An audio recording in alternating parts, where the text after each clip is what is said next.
Fala família Mercosul, tudo bem? Hoje eu quero chamar a atenção de vocês para um assunto importante, onde estamos aí abordando, porque nós estamos no mês que é internacional sobre o abuso de crianças e adolescentes, e até o dia 18 aí a gente vai até tendo pautas e falando sobre esse assunto muito delicado que, infelizmente, as pessoas acham que isso não é uma realidade na vida do dia a dia das pessoas, né? E conversando hoje com duas pessoas que são peritas na área, que trabalham com isso, que a gente vai conhecer agora, você vai poder entender um pouco mais como isso é presente na vida do dia a dia, tá? Então a gente fez algumas perguntas para elas, elas foram explicando, a gente vai entender no decorrer dessa entrevista aqui como funciona, o que você tem que fazer quando se deparar com uma situação dessa, a quem chamar, a quem recorrer, né? Então, acho que a missão e a função nossa como comunicadores aqui da Mercosul é dar voz àquilo que realmente é importante. E é dessa forma que eu quero abrir essa entrevista e a gente começar a entender um pouco mais sobre esse tema, tá bom? A primeira pergunta que eu fiz foi para a Marta, ela é secretária da Assistência Social. Eu perguntei para ela se é comum isso hoje em dia, porque a gente costuma ver isso na televisão, filme, e longe da gente, né? Então a pergunta que eu fiz para ela é se realmente é comum essa situação de abuso, se tem denúncia, se acontece mesmo e é constante isso. E essa foi a resposta dela. Não, isso acontece muito. Tanto que esse ano já temos bastante denúncias, sabe? Depois eu vou passar para a Graciele, que ela tem esse conhecimento bem maior de causa. Mas assim, com a campanha, o que a gente consegue ver, que você acha que isso está tão longe da tua realidade, e quando você começa a ouvir sobre a campanha, você começa a olhar com outros olhos que aquela pessoa que está ali às vezes fazendo um carinho, um ato, sabe, um beijo, alguma coisa, você vê que aquilo ali não é normal. Você começa a entender de outra forma que aquilo ali está sendo uma criança aliciada, excessivo. Então, por isso que nós batalhamos pela campanha, porque assim as crianças e próprios adolescentes carregam muito traumas. E ali você consegue perceber, ela está diferente, ela está mudando. Vamos ver o que está acontecendo. Então, assim, é necessário. É verdade. Bom, a segunda pergunta que eu fiz para ela, para a Graciele, foi quais os tipos comuns de abuso, o que é considerado um abuso, né? Na verdade, onde está essa linha, eu sei que é uma linha tênue, do carinho pro abuso, como a gente pode identificar isso? A gente sempre assim, até nas abordagens que a gente faz com as crianças, a gente sempre faz a questão do pode e não pode, né? E a gente sempre orienta os pais a isso, né? E também sempre tem, sim, pode tocar no seio, não pode, nas regiões genitais também não pode, beijo, aonde que beijo é permitido? Na boca? Não. E assim, a criança ela pode não entender o que é o abuso, mas aquilo ali traz alguma incomodação para ela. Sim. Então assim, é nessa fala que a gente sempre faz. Se você sentiu que algum carinho, algum carinho fez você sentir alguma coisa ruim, isso pode ser abuso. Né? Então assim, a gente sempre tenta trabalhar com isso até com os pais. O que acontece muito? Os pais às vezes não conversam essas questões com as crianças. Às vezes tem pessoas que até pensam assim, que a gente é paranoica, né? Que a gente fala direto, tá conversando sempre com crianças pequenas sobre isso de maneira simples. Não pode tocar aqui, não pode tocar aqui, não pode fazer carinho, né? Porque abuso é qualquer situação que constranja a criança. Beijo na boca, próximo à região da boca. Às vezes tocar o corpo de um adulto, que também tem muito isso. Sim. Tem abusos nessa questão, né? Que às vezes a pessoa não tocou nisso, incita a criança a tocar, a fazer carícias nos órgãos genitais, né? Então assim, tem muitas dessas situações também, porque daí o abusador às vezes ele é esperto, vamos dizer assim, né? Porque ele às vezes não vai violar a criança, o corpo da criança, mas ele vai... faz a criança estimular estimular ele a isso também, né? Então, assim, são várias as situações. A gente sempre alerta nesse sentido. Vamos conversar com as nossas crianças. Às vezes os pais têm até vergonha de conversar sobre isso, sobre o corpo da criança, né? Mas, assim, quanto mais orientação a gente der, hoje a gente tem relatos, né, de crianças de 3 anos, de 4 anos, que já relataram que o conhecido ou aquela pessoa que às vezes é um amigo, que você tem como um vovô, passou a mão ou fez tocar no órgão genital dele, né? Então, assim, todas essas situações, o que a gente tem que fazer? Conversar sempre com os filhos, com os sobrinhos, com todas as crianças que a gente tem contato. Uma das outras perguntas que eu fiz, que é muito interessante a gente ter a percepção e notar no dia a dia, no comportamento dos nossos filhos ou das crianças que rodeiam a gente, que a gente conhece, né? Qual é a característica do comportamento dessas crianças, dessas pessoas que sofrem, estão sofrendo com abuso? Como elas se comportam, como que elas ficam retraídas? Essa é uma das perguntas importantes que eu fiz e a gente vai entender agora como funciona isso. Então, porque assim, as crianças geralmente são bem ativas, né, bem animadas, né, aprontam, fazem artes, né? Sempre. E assim, uma das primeiras coisas é o acanhamento, né? Elas perdem a autoestima delas, elas ficam mais acanhadas. Também é uma coisa que a gente vê bastante, começam a apresentar regressão de acordo com a idade dela. Então, às vezes a criança estava começando a falar, estava começando a andar, estava começando a socializar com outras pessoas. Ela para com isso também, né? O medo excessivo, às vezes, de ficar próximo de adultos, também isso acontece, né? Às vezes de pessoas, às vezes homens, né? Mas assim, a gente também lembra que a violência sexual, às vezes, não são só homens que praticam. Tem mulheres também, né? Então, assim, a gente tem menos caso de mulheres, né, que são violadoras, mas homens também. Medo de ficar perto de adultos, dessa interação, né? Então, assim, esses são alguns sinais. A gente sempre orienta os pais ao quê? Nunca deixe as crianças sozinhas. Sempre, né? A gente fala criança, a gente pensa só a criança pequena, mas os adolescentes também, né? Nunca deixe eles sozinhos, procurem sempre saber aonde eles estão, com quem estão. E também tem aquela questão da criança com o seu próprio coleguinha, né? Então, assim, para eles terem parceria com outras crianças, deixar brincar às vezes com outras crianças e sempre estar conversando.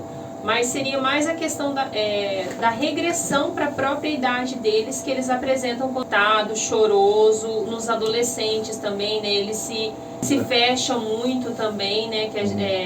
Na faixa etária ali dos 10 aos 12 anos, ele também se fecha. E às vezes tem uma fala assim, mas sabia o que era e não falou. Porque que nem uma criança de 11, 12 anos, né, já teve casos de abuso de 16 anos, que a criança era abusada lá desde os 10 anos. Mas até que ela entende que aquilo ali é abuso, por isso que é sempre importante estar conversando e orientando as crianças. Até que ela entende que aquilo é abuso, passou-se muitos anos. E o que tem também? Quem que geralmente pratica o abuso, né? Aquela pessoa que é próxima. Então, assim, todo mundo tem um carinho por aquela pessoa. Como que eu estou sendo abusada, mas será que aquilo ali não é normal? Porque todo mundo ama essa pessoa, todo mundo gosta dessa pessoa. Ninguém fala nada. E ninguém fala nada. É o que a gente fala assim, e às vezes colocam os abusadores como monstros. Não estou dizendo que não são, né? Vamos dizer assim. Mas colocam eles como monstros e as crianças não veem que aquela pessoa é alguém ruim. Por quê? Porque ela tem uma boa convivência com os outros que estão em volta. E isso que é normal, porque todo mundo gosta dele, ele é amigo de todo mundo. Então, assim, eu que tô errada, né? E de se expor também, né? Porque às vezes nós mesmos vivemos relacionamentos abusivos enquanto adultos e pra gente conseguir sair, pra gente conseguir expor, imagina pra uma criança. Eu te levo pra tomar sorvete, eu vou dar alguma coisa pra você. Então tem muito isso também. Eles conseguem manipular a cabeça da criança e colocar medo. Se você falar alguma coisa, eu vou ser preso. Se eu ser preso, sua mãe vai chorar, sua mãe vai ficar triste. E às vezes, assim, tem casos também que a comunidade fica sabendo de alguma situação e não denuncia porque fala, a mãe da criança não tá nem aí, ela continua com o cara. Mas às vezes essa mãe também está sofrendo violência, essa mãe está calada ali dentro, ela também não consegue enxergar, a gente sabe que tem esses amores assim que são platônicos, exagerados, né? Platônicos, né? E às vezes a mãe não consegue enxergar o que está acontecendo. Por isso que é importante todos, né? Todos ficarem atentos. E uma das perguntas que foram feitas, que eu acho interessante, é quando se eu acho que uma pessoa está sendo abusada, se eu vejo que isso está acontecendo, todas as características que a gente está escutando agora aí nas respostas, eu identifico isso, né? Qual o procedimento que eu devo tomar, como que eu devo informar isso, para quem que eu peço ajuda, como funciona isso? Aí também cabe uma observação importante. Às vezes as pessoas falam assim, mas a gente não sabe se é abuso. Quem vai saber se é abuso, quem vai julgar se é abuso é a justiça. Então, assim, independente, ninguém tem que ter certeza de nada para pegar e denunciar. Então, você está desconfiando de alguma situação, quer fazer uma denúncia anônima, liga no Disque 100, que é o nacional para todas as situações. Disque 100. Disque 100. E denuncia lá, você vai só passar a denúncia anônima, você passa informações básicas ali, o endereço, mais ou menos a idade aproximada, os pais da criança, para eles terem uma base para encaminhar. Essas denúncias são mandadas tanto para o Ministério Público, para o Conselho Tutelar e para o CREA, que é a porta de entrada para todas as denúncias, né? Porque o que eles fazem? Eles encaminham imediatamente a criança para a escuta especializada, que essa criança ela vai passar por uma profissional, atualmente é a Marlete, que está fazendo as escutas aqui no município de Guaíra. Então ela vai escutar essa criança vai fazer o relato, se ela já não tiver relatado em outro local. Porque hoje a gente tem a lei da revitimização, que é uma lei de 2017. Então, por exemplo, se a criança ela falou na escola para a professora, aquilo ali já basta para iniciar o processo, né, de investigação do crime.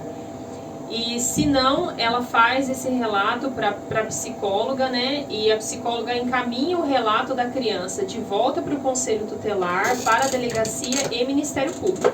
E nisso começa a investigação.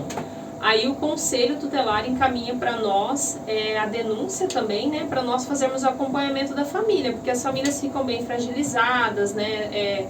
Complicado, assim, a gente também tem a questão da lei, né, que infelizmente demora ainda um pouco para punir os agressores, né, para investigar o crime. Isso. E enquanto isso a gente vai prestando o apoio para a família enquanto CREAS, enquanto Conselho Tutelar. Então as denúncias elas podem ser feitas de forma anônima no Disque 100, não precisa ter confirmação. Quem vai confirmar é a Justiça. Uma das perguntas que eu fiz, que é curiosidade, se aqui na nossa região de Guaíra, né, se tem muita denúncia, se está acontecendo muito isso aqui. Eu queria entender, e essa foi a resposta que ela deu pra gente, infelizmente. No ano passado deve ter tido uns 20 casos. E esse ano, acho que só até agora já foi uns 8 casos. Então, assim, é muito caso e agora, assim, vai florar casos, a gente queria que não tivesse, né? Uma das perguntas que eu fiz, que eu acho muito interessante, por eu ser pai, ser tio, e ter amigos com filhos, né, que frequentam o nosso dia a dia, a gente vendo o desenvolvimento hoje da facilidade de informação através da internet, redes sociais, nossos filhos hoje com a tecnologia, então é tudo muito fácil o acesso, né? Como um pai pode abordar isso em casa com seu filho sobre a sexualidade, qual é a forma correta de mostrar para os nossos filhos o que é a sexualidade, para que ele aprenda com a gente da maneira correta, que não vá aprender aí na rua com uma outra pessoa que não tem as mesmas intenções que um parente, com uma pessoa próxima, né? Então, porque hoje tudo, a um clique do nosso dedo a gente tem as informações, e nossos filhos estão sujeitos a essas informações, de repente torcidas, que não seriam da maneira correta, conforme a sua idade, conforme o momento, o ambiente que ele vive. Então, a pergunta foi essa: como que eu posso abordar aos meus filhos sobre a sexualidade? E ela explicou pra gente como a gente deveria fazer isso. E se a gente faz assim, estamos de parabéns, mas muitas vezes a gente pensa que isso é responsabilidade, obrigação da escola ou de outras pessoas. E vamos escutar o que ela falou pra gente. Eu acho assim, quanto mais orientação a gente puder dar, né, para os nossos filhos é melhor. Porque às vezes a gente joga muita responsabilidade sobre os outros setores, por exemplo, não, deixa ele aprender na escola que eu tenho vergonha. O teu filho às vezes pode nunca confiar em você que está acontecendo alguma coisa. Então assim, se hoje você não conversar com ele sobre o corpo dele, esse órgão serve para tal coisa, esse órgão serve para tal coisa, você não pode deixar ninguém tocar aqui. Ele vai ter às vezes segurança em conversar com você, em se abrir, e daí isso rebate muito lá na adolescência. Meninas que às vezes iniciam a vida sexual muito cedo, né? E faltou às vezes alguma orientação, né? A gente sabe assim, às vezes tem pais que têm muita vergonha de conversar, mas tem que conversar. Quanto mais a gente conversa com os filhos, mais eles vão se abrir e vão estar preparados, né? Em todas as situações da vida. E, de fato, a internet está muito... Se você, às vezes, faz uma pesquisa no Google lá de uma outra coisa, aparece algo sexual. E se você conversa, se você orienta, né, é tão mais fácil, assim, as crianças ficam tão mais esclarecidas que é muito melhor você perder essa vergonha, você orientar o seu filho, do que depois ir para ele até ganhar confiança em você. Às vezes a gente tem uma relação muito assim, meu pai é autoridade, minha mãe é autoridade, eu não tenho amigos, às vezes uma criança que não tem nem amigos na escola. Então quem que tem que ser os primeiros amigos das crianças? Os pais. Quem tem essa função de educar em todos os sentidos? Os pais, né? Contar tudo o que acontece, para perguntar também, e assim, hoje está muito evoluído, então não tem como os pais se esquivarem de uma responsabilidade dessa, né? Tá, mas como que eu abordo, né? O que você queria que o teu pai quisesse ter falado com você em tal idade, né? É verdade. Pensa nisso, o que você acha, né? E a gente, assim, nas psicólogas que a gente acompanha em redes sociais e tudo mais, assim, a gente sempre insta essas coisas, né, para os pais, né? Converse sempre, expliquem, dê nome aos órgãos genitais, mesmo a criança sendo pequena, para ela entender aquilo ali, né? O mais importante, todas as situações de violação de direito, a gente vai conseguir romper, assim, como? Com a conversa mesmo.